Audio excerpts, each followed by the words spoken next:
Okay, this is going to be a little wobbly to start with, but I just had to show you. Um, I broke the box. This is the box that the books came in, and I broke it.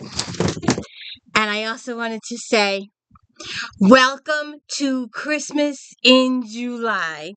We've got a pound of kids' books. Like I said, I broke the box. We're going to go through these kids' books quick.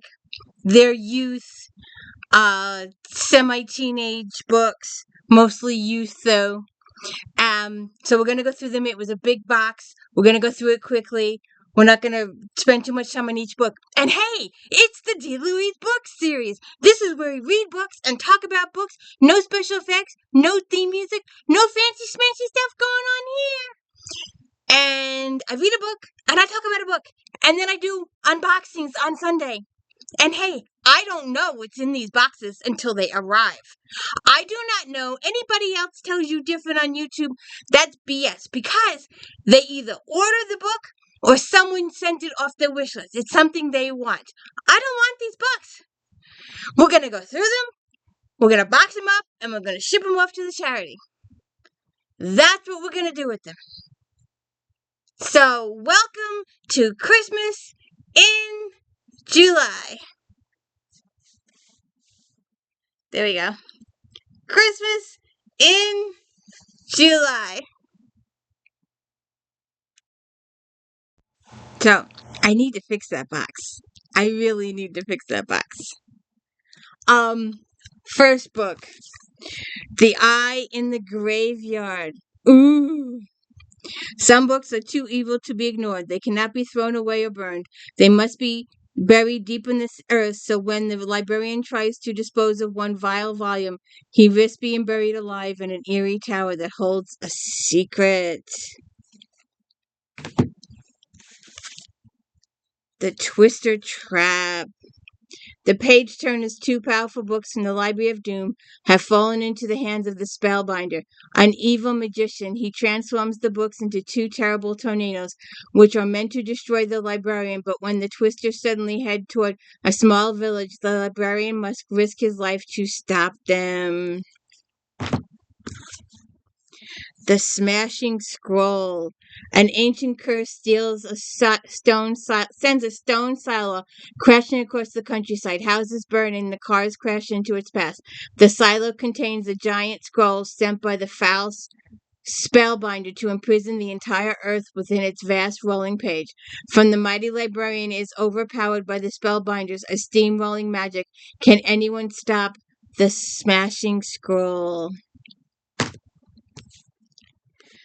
The Warrior Sheep Down Under. Off on an all-new quest, the warrior sheep must sail to a faraway land on a boat called Destiny, with only a very crooked fairy godmother to guide them. Joyce Magnin. Cake. In that instant, I felt my heels lift off the floor. I understood why my Snipple Smith's chair seemed to rise in the air, how Ramona Von Tickle's cheeks grew rosy, and why Dr. Merge Steller's bones didn't creak so much anymore. Twisted. High school senior Tyler Miller used to be the kind of guy who faded into the background, but since he got busted for doing graffiti on school walls and spent the summer working outdoors to pay for it, he stands out like you wouldn't believe. His new physique attracts the attention of beautiful, popular Brittany Mulberry, who just happens to be his father's boss's daughter, the sister of the biggest enemy and Tyler's secret crush, and the growing attraction between Tyler and Bethany sets off a series of events that turned Tyler's entire life upside down. Furry and Flo. When a repairman finds a small brooch in the laundry room at Corman Towers and decides to take it home with him, trouble is unleashed once again for Furry and Flo. The mysterious crack in the basement is blown wide open and an army of skeletons emerges. Now they're on the loose in the city, and Furry's Werewolf nose smells something it can't resist, bones. It's up to Furry and Flo to track down the source of all the trouble and deal with the undead army once and for all. The Boxcar Children. The Aldens are going with grandfather to visit his friend, an old Cap Lambert, a retired riverboat pilot who lives in the cabin in the woods. To get there, Boxcar Children take a wonderful trip down the Mississippi into a paddle wheel boat. But when they arrive at Captain Lambert's cabin, they find mysterious things are going on. Claude and the Slopes. He's no ordinary dog. He leads an extraordinary life. When his owner's hot-footed off to work for the day, Claude decides what adventure he will have. The Egypt Game. April Hall, she's not sure they have anything in common, but she soon discovers that they both love anything to do with ancient Egypt.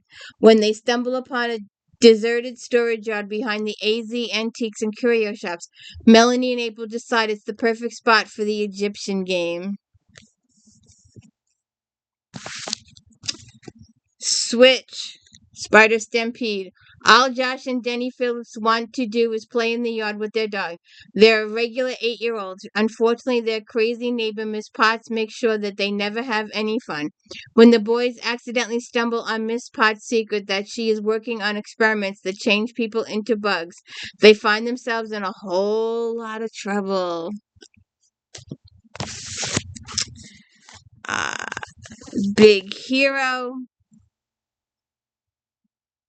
When Rebellion Robotics named Hero uncovers a plot by a high-tech villain in the city of San Francisco, he assembles a team of first-rate crime fighters to face the threat. The Boxcar Children. The Aldens visit an old Kansas inn that's full of secrets. Nobody knows why famous photographer visited the inn just to take a single picture. And what about the other legendary guest, an heroic young stranger who'd come west on an orphan train? Officer Spence makes no sense.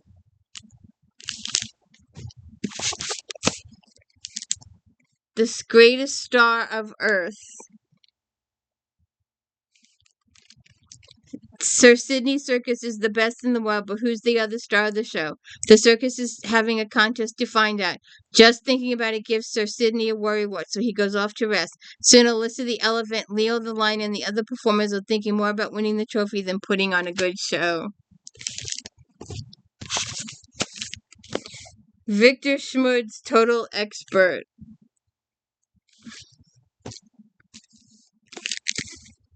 Emily Rhoda, The Golden Door.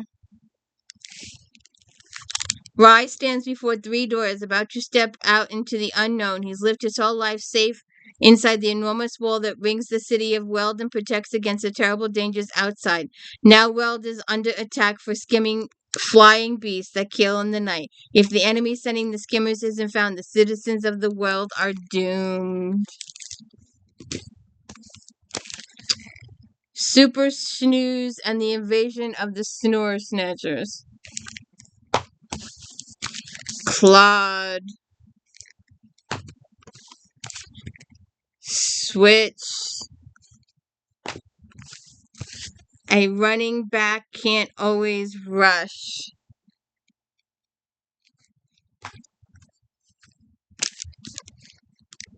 The Land of Roar.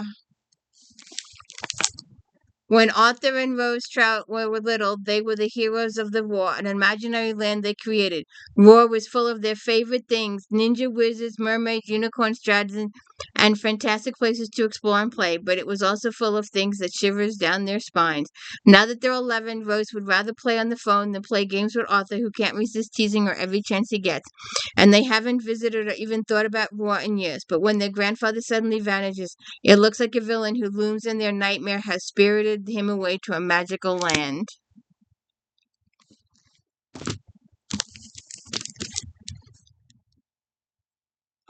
The Fourth Stall, Part 2. The Friendship Garden. Autumn has arrived at the friendship garden. That means pumpkins for carving, sweet potatoes for eating, and piles of leaves for jumping. Besides tons of yummy food, Anna is excited for the Windy City Pumpkin Fest. There is going to be a bake-off, a moon bounce, even a biggest pumpkin contest. Anna, Kay, and Reed are sure their pumpkin Herbert will take home the prize. But someone steals Herbert. Ah, alien encounter. The true life story of Jack and the Beanstalk.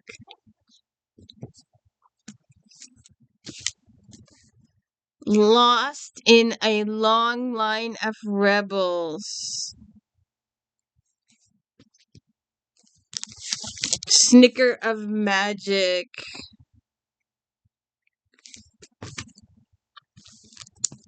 Scooby-Doo, where are you? No other story.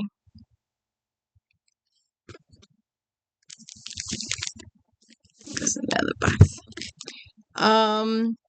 Foxcraft the Taken. Isla and her brother Prairie are two young foxes living just outside the lands of the furless humans. The life of a fox is filled with dangers, but Isla has begun to learn mysterious skills meant to help her survive. Then the unthinkable happens. Returning to her den, Isla finds it ablaze, surrounded by strange foxes, and her family is nowhere in sight. Forced to flee, she escapes into the cold, gray worlds of the furless.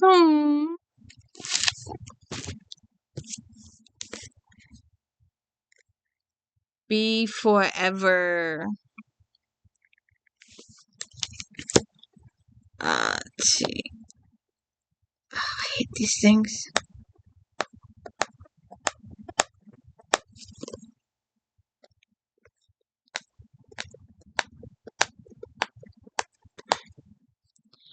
Through the crowd, I catch a glimpse of the girl. She's wrapping a blanket around the shoulders of a thin woman who is sitting in the back of the wagon.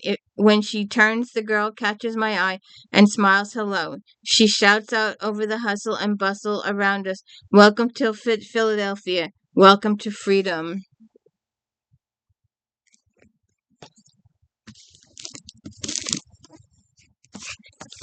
Ah, the creeping bookends. Attack of the paper bats. Another furry and flow.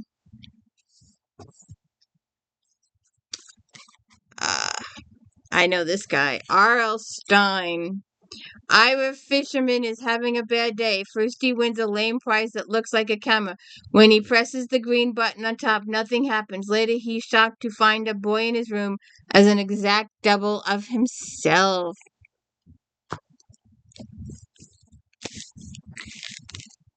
Louise Trapeze can so save the day.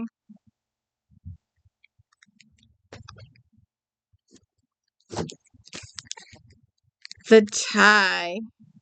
The Life of Ty. God, we had a whole series of these. The Book That Dripped Blood. Escape from Pop-Up Prison. The Beast Beneath the Stairs.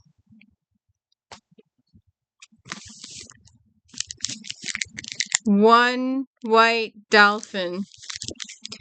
Save the reef, what a joke. What kind of family loves fish and dolphins more than the community? The dredging the reef will mean fishermen can reel in more money. That's what the town needs. When the town gets, though, is an albino dolphin calf that washes ashore after being caught in some old nets. It will take help from an unexpected new kid, a daring helicopter rescue, and a pot of dolphins to save him. From the desk of Zoe Washington. Zoe Washington isn't sure what to write about next. What does a girl say to the father she's never met? She hadn't even heard until his letter arrived on her 12th birthday, and who's been in prison for a terrible crime. A crime he says he never committed. Could Marcus really be innocent? The truth is somewhere out there, and it's up to Zoe to determine it.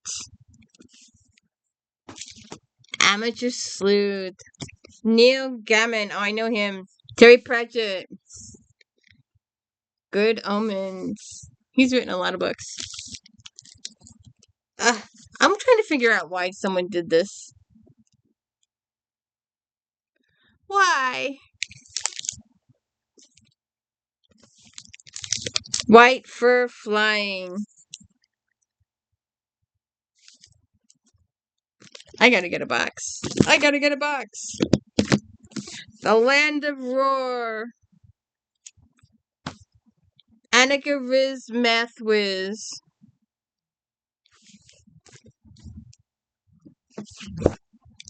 The Golden Book of Death.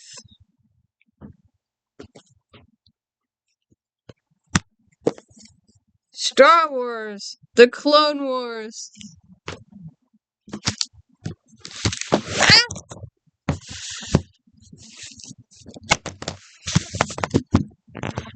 No special editing here.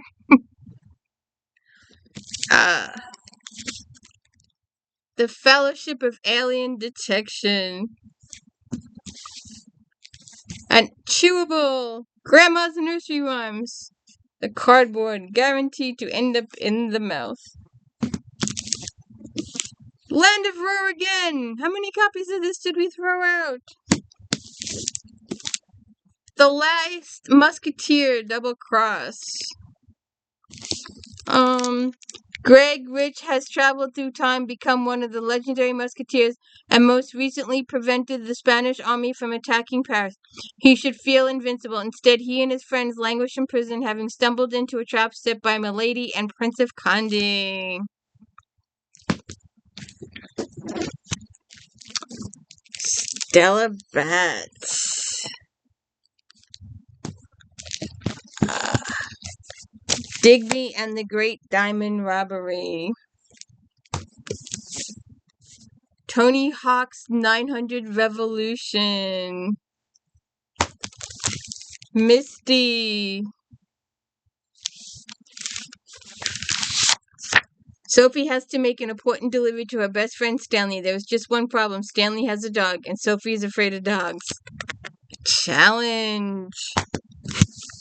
Garrison Girl. I don't think this has been read. It's like brand spanking new. Jesus! How many copies did we get rid of? The Wednesdays.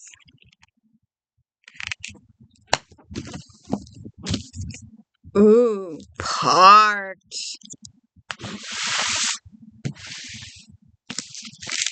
Jean Ann is smart, stubborn, living in an orange van, and determined to find a permanent address before the start of the 7th grade.